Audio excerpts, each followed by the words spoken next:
Escola Marias, Mulheres e Agriculturas Urbanas. Caderno das Marias, Boas Práticas de Agricultura Urbana.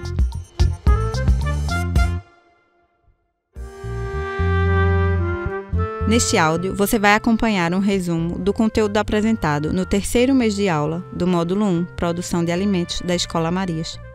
Você vai ouvir: por que podar? Influência da lua, controle natural de pragas e repelentes, colheita, tempo de descanso dos canteiros.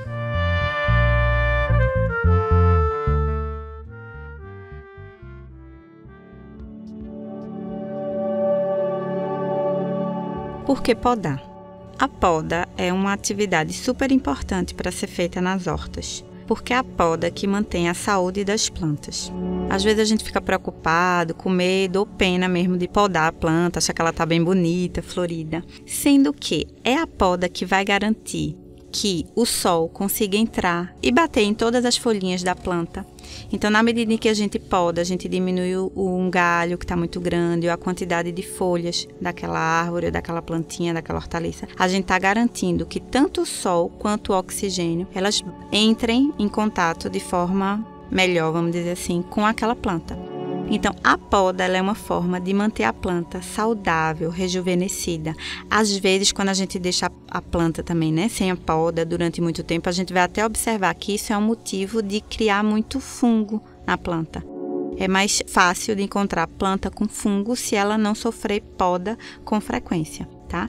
Então, a poda ela funciona para manter a planta saudável, mas ela também funciona para retardar o envelhecimento da planta. Tem planta que a gente consegue enganar e atrasar com que ela morra, com que ela envelheça, se a gente estiver fazendo a poda dela. Um exemplo muito fácil de perceber isso é no manjericão. O manjericão tem um ciclo de vida muito curto. Então, ele está lá, a gente planta, ele está saudável, bonito, daqui a pouco ele está botando flores. A flor é o filhinho do manjericão. Depois que o manjericão coloca os filhos, que são as flores, ele começa a ressecar e logo em seguida ele morre. A planta toda resseca e morre. Então, se a gente faz a poda nesse manjericão, vai tirando as folhas, mas vai tirando também essas flores que o manjericão dá, a gente está enganando ele. Ele diz: eita, meu filho não vingou, então eu preciso botar outro filho. Então, ela passa um tempo ali viva ainda. Se a gente não faz isso, deixa a planta envelhecer, ela vai morrer. Se a gente cortar essas flores, a gente vai garantir que por mais alguns meses esse manjericão ele esteja vivo e produzindo. Isso acontece também com todas as outras plantas, mas as outras plantas às vezes vão ter um ciclo maior, então a gente não vai ver esse envelhecimento de forma tão rápida como a gente consegue ver no manjericão. Mas é através da poda que a gente vai conseguir fazer com que essa planta ela se mantenha jovem, sadia por mais tempo. Por isso não é para ter medo de poda. A gente precisa da poda para que a planta fique saudável, mas que também a gente esteja produzindo material que vai poder ir para o solo da horta. Ou seja, a gente vai estar produzindo com o material da poda cobertura de solo dentro da própria horta, sem a gente ter que depender do triturado que vem de fora, mas do material que a gente consegue produzir dentro da própria horta.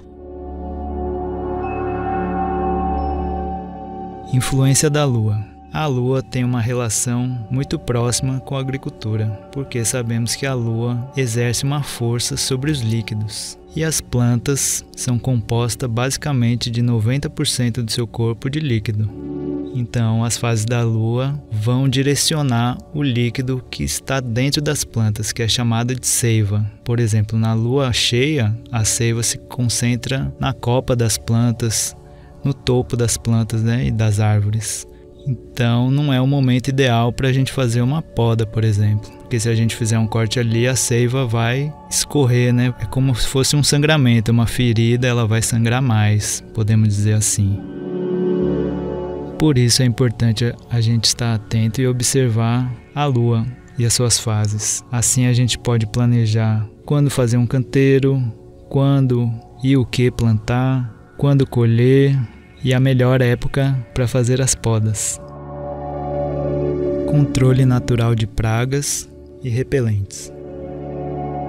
A gente tem o costume de achar que os insetos que atacam as hortas são pragas, mas isso é errado. Na verdade, eles estão querendo dizer alguma coisa sobre o nosso sistema, que alguma coisa está em desequilíbrio. Como a gente faz para essas pragas não chegarem nas nossas hortas?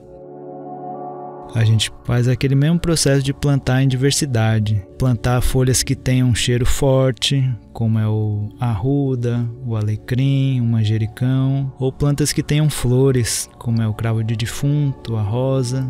Às vezes a borboleta que coloca o ovo nas folhas da couve vai preferir colocar o ovo nas folhas do cravo de defunto, por exemplo. Aí não vai atacar as plantas que a gente tem interesse.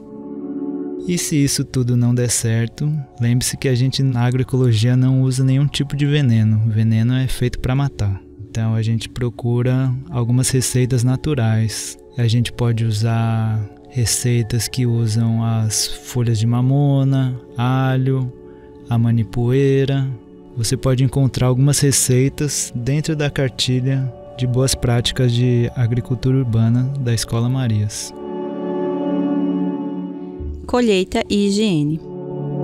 É importante que na horta, após a colheita dos alimentos, haja higienização deles antes do consumo. Isso quer dizer que, quando chegar em casa, dar uma lavadinha no tomate, lavar a folha de Ora Pronobis antes de consumir.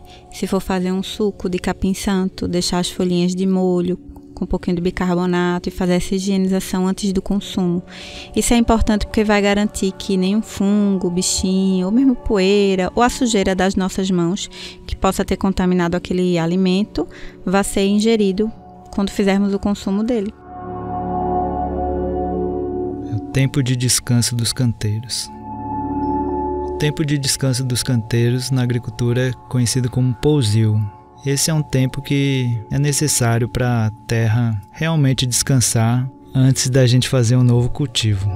Por exemplo, se a gente colher o coentro nessa semana, após a colheita, é legal que a gente faça uma adubação e dê um tempo para a terra absorver esses nutrientes.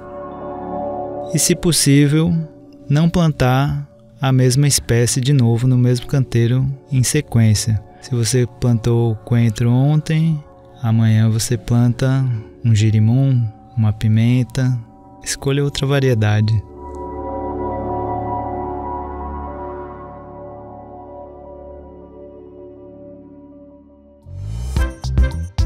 A apostila Caderno das Marias é uma publicação do Centro Sabiá em parceria com a Universidade Federal Rural de Pernambuco e com o Movimento dos Trabalhadores e Trabalhadoras Sem Teto.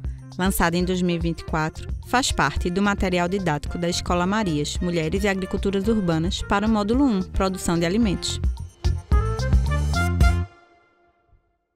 Vozes: Gabriel Irata e Simone Arimateia. Edição e trabalhos técnicos: João Lucas França.